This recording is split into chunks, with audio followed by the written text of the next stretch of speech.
Okay.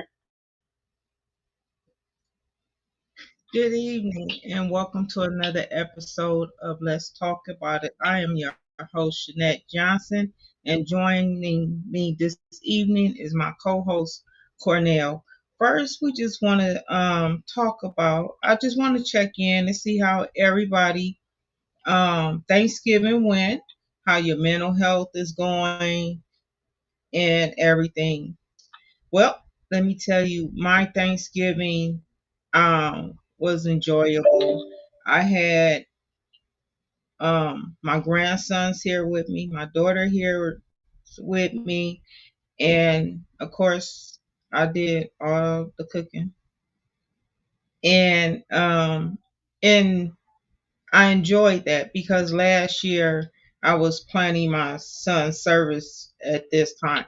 So um by me in the kitchen cooking and a house full of little boys, well, four little boys running through the house, and just the laughter. I enjoyed that because last year I was in another different place, and it kept me from going into that place and waking up because they was here a long time. Yesterday I was at the point where I'd be glad when they go home because they have pushed me. I will wake up. You know how you can feel people staring at you. My 4-year old grandson Tristan was in my face. He might as well just open my little eyes up and talk to me. But and I enjoyed that. Now that they gone and it's just quiet here, I miss them. I think that's just the strangest thing. But I call them and keep in touch with them. I also sent out little happy Thanksgiving wishes to the men that's incarcerated. And today I received thank you from them. Some of them was telling me, "Wow, they've been in so long that they haven't received anything like that." And and they were so appreciative of receiving that. Just doing something to make sure that just to brighten their day up, even though they're in that situation. And then um, today, yesterday I was talking to my co-host, and he was telling me he had to get off the phone, and I heard the lady, the CEO in the background, how they was talking to them. And I wasn't I really didn't like that. They are still men regardless of the situation. My thought on that is that if you don't like the job that you um apply for, then leave. Go find a job that you or that's for you. Some people get jobs that's not for them. They just get in there just to get a paycheck, or whatever you got going on at home, you supposed to leave that at the door. You're not supposed to carry that on into the workplace, and especially in that type of environment, yelling at grown men just because you think you got some quote unquote authority that you can do that. That wasn't it just upsets me when I hear things like that, when they when I go visit my husband, or see them talk down on these men. and women as well. Little do they know, they are an inch away from being trading places with them. Because who are we to look down on someone in that position? We all had did things and got away with it, but some people got caught. Some people got didn't do things, and they're sitting in prison for things that they didn't do. So, then to not hear from my co-host, because he usually called me at least twice on the day of our shows, and I got kind of worried, you know, because I didn't hear from none of them today. I did hear from my husband because he's in Denver, but I didn't hear from my brothers from Texas. But I am so glad that I have him on the phone with me. And just to on yesterday, this is part of my little mental health. I went into a slight little depression because I went on Facebook and I seen that one of my dear friends, she passed away yesterday. And then I got a phone call later that evening saying that my uncle passed away. So that kind of threw me in a little funk, but I came out of it and I'm ready to talk. And I see my co-host picture is up on the screen, and I know he's ready to jump in. Cornell, how are you doing on this evening? Hello, man. How you doing tonight? And I feel pretty good tonight, man. Even though I'm going through a family crisis tonight, man, I still feel good because God is good all the time, and all the time God is good. Yes. And I'm glad that you had a great holiday season with your grandkids. It was pretty nice to talk, but yes, I had a real serious situation on Thanksgiving Day. Somebody killed two people and shot two people in their sleep. And one of these kids that got killed was my nephew, my biological nephew. And they got killed execution style. A friend who set them up with some other guys. Now my family's going through that, trying to make arrangements for them, and trying to get them, properly sent home to the father and stuff like that. So, but that just goes to show you that everybody in this world are going through something. Right. Whether it's a death in the family, whether it's mental issues, depression, or something to that nature. Everybody is going through something, especially during these holidays. So that was something we was not expecting. For my nephew to get killed on Thanksgiving Day.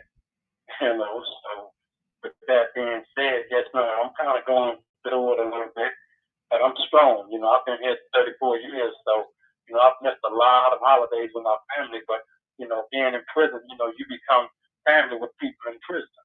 So this is where I've had to embrace, a lot of people in prison to be my family to keep me strong. So, but my family, I spoke to my brother Larry, and he said he's strong, he's doing okay. But the situation is very serious, it's very dramatic, and it's something that everybody's now talking about. And they're trying to outline and address all of the killings in San Antonio with these kids, using these high-powered guns and running around here killing each other like it's just normal, you know. So with that being said, man, like I say, I'm trying to stay focused and hanging in with this little situation here. But like I said, I'm always willing to come to the show, and I'm glad to be here. But yes, ma'am, I feel good tonight. So thank you for having me on the show, man. You're welcome, and my condolences to you and your family as well. Um, Yes, ma'am. my heart goes out to your family because don't nobody need to hear that about a loved one or a sibling or what have it. It goes to show you need to watch who's in your circle, who you running with, because all friends ain't friends, and they not meant for you. You know, I heard of stories of people, friends, so-called friends, having them set up, and to hear that happening to your nephew while he was asleep, that was a cowardly act, and that's no. My condolences. What's going through my head, boy? You don't nobody need to be up in my head right about now. Don't I mean it's just I mean it's just this just speechless, senseless, and how people is going, how the world going to take us seriously, people of color, if we are going around taking our own each other life. It, it this hurts because our it takes me back to when my son was when he was shot. I was at work, and they pulled me off, and I drive commercial buses, and I remember getting relieved at the hospital, and they told me, "Oh, you got to go back to the division. You need to talk to the supervisor." So when I get back, all the way back to the division, that's when they tell me you need to call home. Your son had just been shot, and I called home. The very hospital that my son that they relieved me in front of is the hospital that I had to go back to because my son was in there in the hospital in surgery. And when I talked to him after, when I talked to him, because the sheriff had put a code on him, and when I talked to him, I said, "Are you all right?" I said, "Did you see the person that did it?" And he was like, "Yeah, mama, I seen him." And and I was like, "Well, who was it?" And he was like, "Oh, it was a black boy." I was like, "What?" And he was like, "Yeah, mama, he stood over me and he went to shoot me in the head, but the gun jammed and then everybody came out the house." I thank God for that because that allowed me a couple of more years with my baby. But there are people, I mean, we got to reach our young men, our young women. This has to stop. They're not going to take us serious if we constantly, if the young people is still out there running rampant and, doing this. I mean, you guys is hurting families. You taking fathers away from children. You taking mothers away from children. Um, I mean, look what you're doing. You know me. You guys should know me by now. My my son father was killed before he was born. He didn't even get a chance. His father didn't even get a chance to lay eyes on him or touch him. He was killed before he was born. My grandson father was killed before he turned 1. My son passed of congestive heart failure, and his son was turning was Kyler was 10. He turned 11 in January. So I'm at the point like where like Lord, where I mean, what message are you trying to show me? What are you trying to get me to? What is my purpose? You know, am I supposed to share my story about what the struggles I went through with not having Kyle biological father here with him, but I did have my daughters, which became my husband. He stepped in and he raised Kyle as his own. His family love Kyle as their own as well. You know, just hearing what Cornell family is dealing with, it kind of just kind of took me back to what I've been dealing with, what I dealt with my son being shot by, I don't know the people that shot Cornell's nephew. I don't know their nationality, but I do know the nationality of the person that shot my son back a couple of years ago. But anyway, Okay. Cornell, Okay. you know how I get. Cornell, Well, yes, ma'am. Well, look, come on, Cornell, come on. look, I just want to jump off this subject because, boy, this is just, Well, well, that's a good subject, man. Why? Because we all have our own mindset to be able to think and make our own decisions in this world. Okay. And there's been a misconception about you know individuals accepting gangs to be able to draw, to feel like they're being loved and feel like they're not getting the love from their moms and their dads, so they turn to gangs. And these gangs of dealing drugs and doing everything under the sun. That's against the law. So these kids having these, we call them alter egos, thinking that they're gangsters and running around here with Uzis and big old guns and pants sagging and do rags and stuff like this, man. They're not able to really see the big picture of their potentials in life. Why? Because they can't think no further than what they already see, which is an alter ego to think that they're a gangster, man.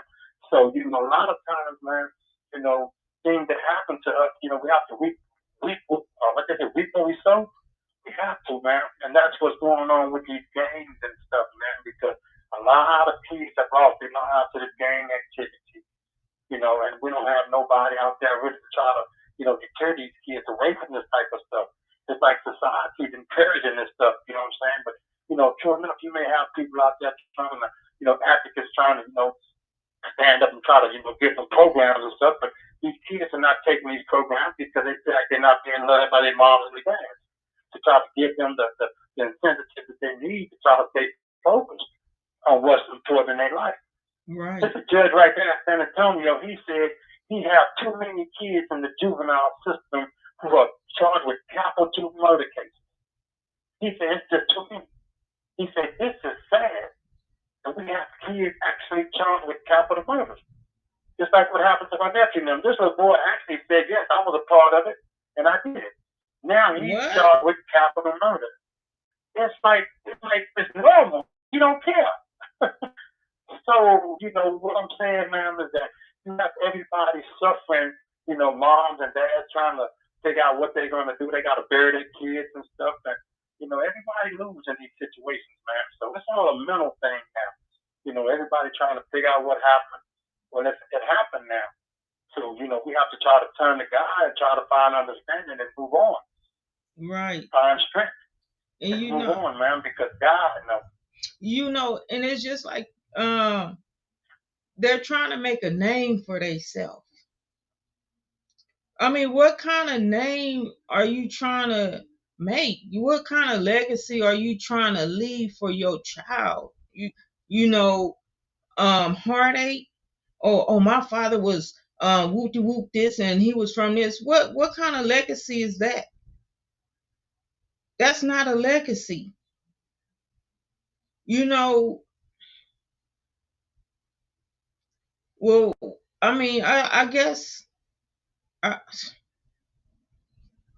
it's just heartbreaking when another young African American,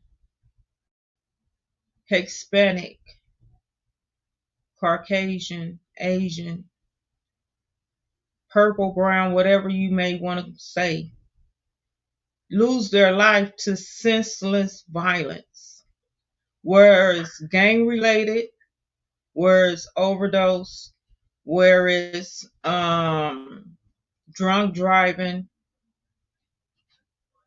It's We got to do something to save our children.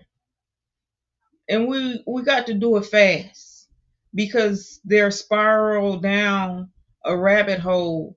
You know, they got this marijuana. I hate when they get on the bus smelling like it. Well, I used to when I drove. I'm not driving right now, but I eventually I'm gonna go back after I get my mind together. Um, they smell like that. They go to work smelling like that. They in the store smelling like that. You know, it's like we can't get away from it. And you know, I used to tell my children, you know, you don't know what they mixing in that stuff. They can be mixing some stuff to have you hallucinating in that. Mm-hmm. We got to be careful. We got to sit down and you know, when our kids is like 4 years old and stuff, don't be like laughing and giggling. Oh, that's cute. No, that's cute. That ain't cute. He gonna grow up. She gonna grow up. Ain't gonna be doing the same thing as a teenager and a young adult. We gotta start nipping this stuff at in the bud when they young, because we're responsible for them until they become of age. And my kids knew. Okay. They knew. Don't make me look bad. You make me look bad, I'll be up at your school. And they Mm-hmm. knew that. Kyle knew I would do weed tip on him if I caught him ditching. I'll call the school. You know, we got to be more active in our children's life. We have to. And Well, go ahead, Cornell. well, man, you know, if we go back to the early '80s when this gang affiliation and war on drugs and stuff came about, man, our government have a lot to do with this. Yes. They're not only that, our own people have a lot. Rap music and the misconception about rap music, kids thinking that they're gangsters just because they hear a song about I'm a gangster and stuff like this. But these kids have taken these songs and with their mentalities of thinking like that, man, they try to act these things out. And now here it is, you got mothers and fathers, you know what I'm saying? They don't know what to do, man. Because sometimes you get kids that they just not gonna listen to you, no matter who you are. But then they turn to these games who feel like they being loved. Like I say, man, here it is, your child is out there running the street, got a big old gun, and you can't chase your kid everywhere they go. You can't, Mm-mm. man. So now here it is, you got these drugs out here now, and then you got this rap music, and you got these kids selling drugs and making money and driving cars and stuff. They're making more money than people in big businesses now. Yes, So they they don't are. listen no more. So with that being said, man, whatever come with the territory, if it's violence and doing drive-by shootings and killing kids and each other, that's what they're doing now, man. So it's very sad, but we as people and advocates and people that got influencers, these the ones who need to stand up and start trying to create programs and getting these kids lives and try to teach these kids that it's a better way, that they don't have to. See, I am in a prison system, man. And if I look around here, I can tell you right now, everybody, most of the guys in here are gang affiliated. And most of them in here for child life shootings, most of them for gang guns and killings and stuff like that. Murder. But this is where we at. This is the life times we're living in. So with that being said, now, yes, we hate to see the things like this are happening in our society, but we have to find a better way. Our government have to find a better way to try to reach these kids. And they're not doing that, man. They Right. got a thing in Philadelphia called what is it? Zombie, zombie, zombie road or something. Where they showing you that all of these people on that one street, man, are full of fentanyl and drugs and needles and stuff everywhere, everywhere, man. And you ought to see it. It's sad. They got Christians going out there trying to keep these people from using these drugs. But it's too sad. And But you the government knows he's not doing nothing about it. right. And you know, I see it down here, where I live at, I'll be up so early in the morning, it ain't even funny. But when I go leave out to go to work, just to see the young people homeless, out there just, off that fentanyl, off what is it? meth, to see them out there like that. These are young people that had a bright future, and they still can have a bright future if they can just, if we have programs in place for them, you know, I'm just to see them out there. I mean, and it's cold over here. I know it's cold in the other parts, but out here, I think it was like we was in the 30s last night, and it's cold. And they're out there and they walking around. They walk all night. They walk all night, and then during the day, you'll probably see them behind the building sleep, or they sitting at the bus stop on the bus stop sleep. This is, mm, and we supposed to be a great nation. The United States is supposed to be so great, but we got so much homelessness here.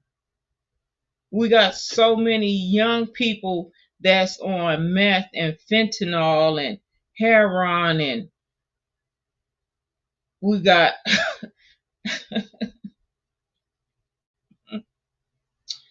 only God can save us. Only God can save us. Well, it's very sad, man, that we have homelessness and stuff like that, and our government's not doing enough to try to curb these issues, man. So, with that being said, for anybody who's listening to these podcasts tonight, what I'm saying, it would be, very encouraging for, you to get involved in these communities, to get involved in trying to, show these kids that there's a better way. Create incentives for these kids and all to know that they got potential, that they're better than what they are, what they're doing. And that's all they need is somebody to get to them and talk to them and teach them and show them that it's a better way. Because that's all they need. As opposed to getting over here in prison, they ain't realizing, what their potential are. They locked up. They locked up now. Now you can't live out your full potential. Why? Because you're incarcerated now. These kids got capital life sentences. These kids got 80, 90 years in prisons, man. They never get out. When they get out, they be old and great, man. So, we asking anybody listen to these podcasts about advocates trying to, help their communities and stuff like that, get involved. Talk to these kids. If you see your child is out there messing with drugs or hanging with the wrong crowd, get them. Put them to the side. Stop them and sit them down. Don't just let them keep doing what they do, because that's going to lead to something totally, one thing to another.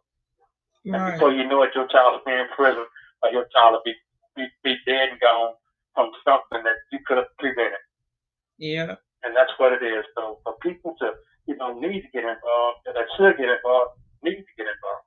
Exactly. Because as of right now, the society is dangerous out there. You got kids just doing a drive-by shooting just for fun now. That's not right. Kids, little bitty babies just getting killed behind just somebody shooting in their house and stuff. It's bad. Right. So all we can do right now, man, is pray for everybody. And pray that everybody's in good mental stable health right now. And going forward, we have to keep God in this, man. Right. So, Miss Shanette, like I say, I'm doing pretty good. I'm trying to maintain my sanity right now under the circumstances of my family going through this crisis with my nephew, man. But other than that, I'm doing great. Okay. That's good, and I'm so glad to hear from you, because I was kind of worried. I was like, "Well, he ain't called," and I called. Angela was like, "Did he call you?" And and I'm just waiting around. I'll be like, "Oh my God, what's going on over in there?" But, well, man, yes, man. We had a situation today, man. And, yes, man. I was gonna get the call, man, and I called Angela, and she told me, "I got a show tonight." I'm like, "Yes, ma'am." She said, "Do you know y'all got a show tonight?" I said, "Yes, ma'am, but we just want to go eat and come back." Okay. Yes, ma'am. So we got.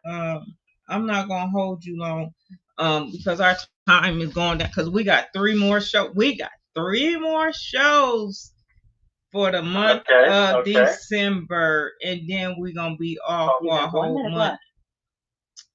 I'm gonna give Cornel a few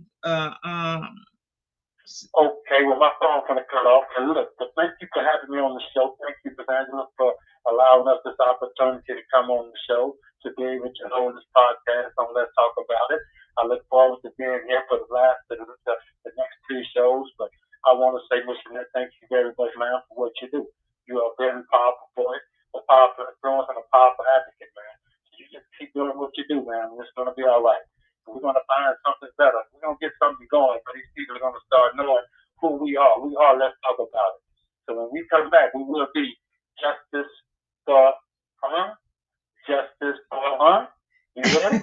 I'm here. I'm Justice for all. listening. That's right. Yes, ma'am. Yes, ma'am. That's right. That's who we're going to be. We're going to be a nonprofit. So you take care, ma'am, and thank you very much for having me on your show. Thank you for Okay. using Securus. Goodbye.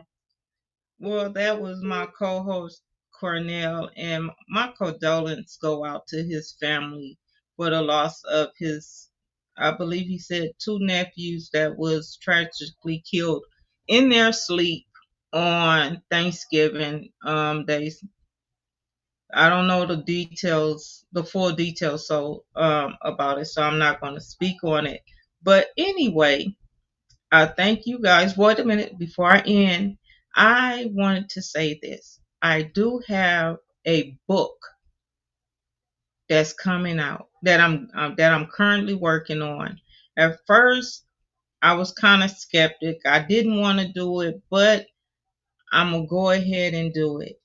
I am looking. If you lost a parent, a child, a sibling, a spouse, grandparents, and you want to share your thoughts in my first, and you know I get tongue tied, reach out to me at Shanette Johnson on Facebook, or Let's Talk About It on Facebook. You can call me at area code 951-669-4450. You can get in contact with me like that. That's my book, From Grief to Glory. That's what I will be doing. And also, um, Little Unique, she has a book. She's working on her book. We have Samaria Osborne. She's doing a book on I believe prayer. Am I right, Angela?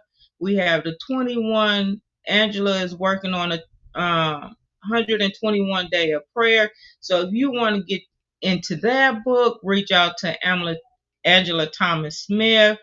I had a couple of co-hosts that just completed books. We have Black Diamond that her book is on Amazon, The Habitual Liar, I believe. We have Trevita's book out. I written down the name of their books, but I left my paper over there on the other side. Trevita got a book out. Angela, if you have the name of their books, can you put them up for me?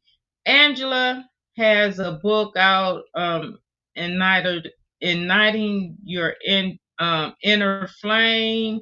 She has a book out, and she also have Echo.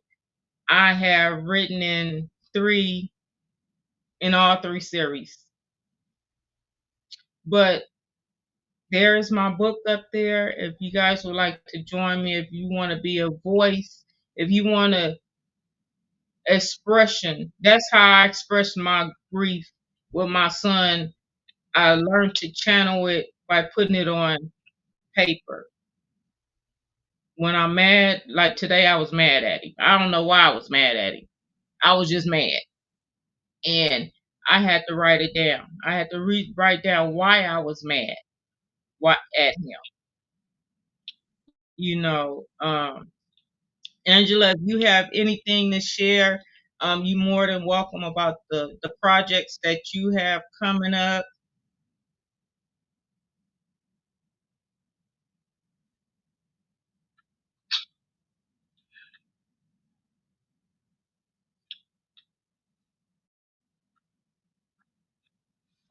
because you do that to me.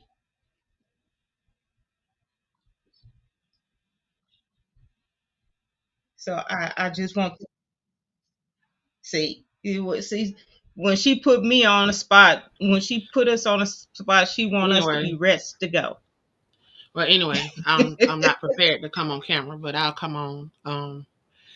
So we have a couple projects going. Y'all know I keep my hands busy. I stay with something. God is always downloading and dropping things in my spirit. So if it's not for me, it's always for someone else. So I tell people, if you're in my midst, it may get pushed off to you if it's not for me. So know that if things are being downloaded, it's being downloaded for someone. We have a couple projects. Again, we are searching for authors. If you are an author and you're looking for an opportunity just to share your brand, to bring some awareness, you can be a seasoned author, you can be wherever you are, does not matter. If you're looking for to allow your brand to be seen and heard around, um, doing a initiative called the 100 authors on 100 authors to watch and authors on the rise is what we're calling it.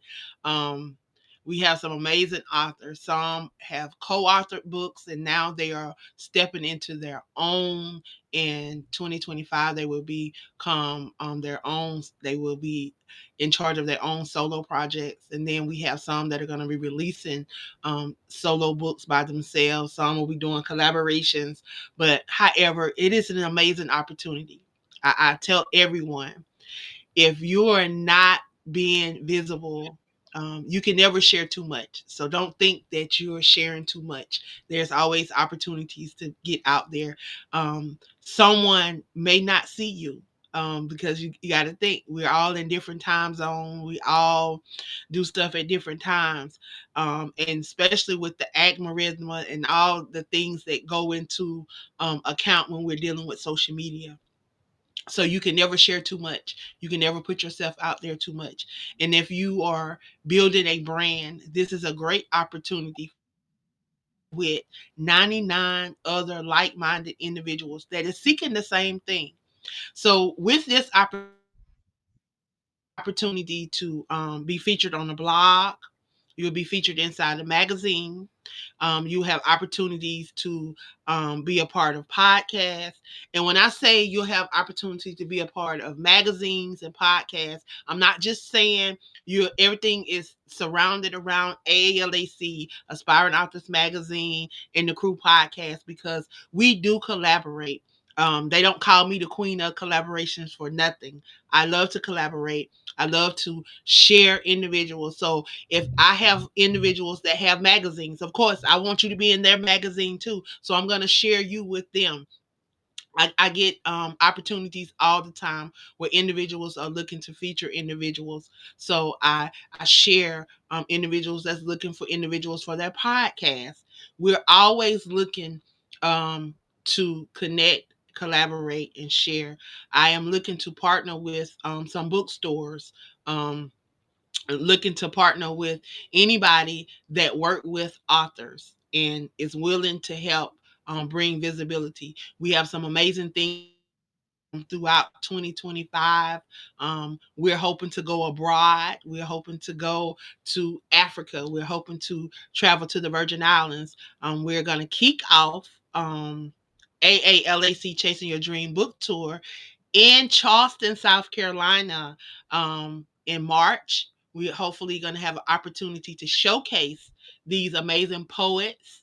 Hopefully, we will have the new poet of the year, and we're able to present them in Charleston, as well as the amazing 100 authors on the move, those to watch.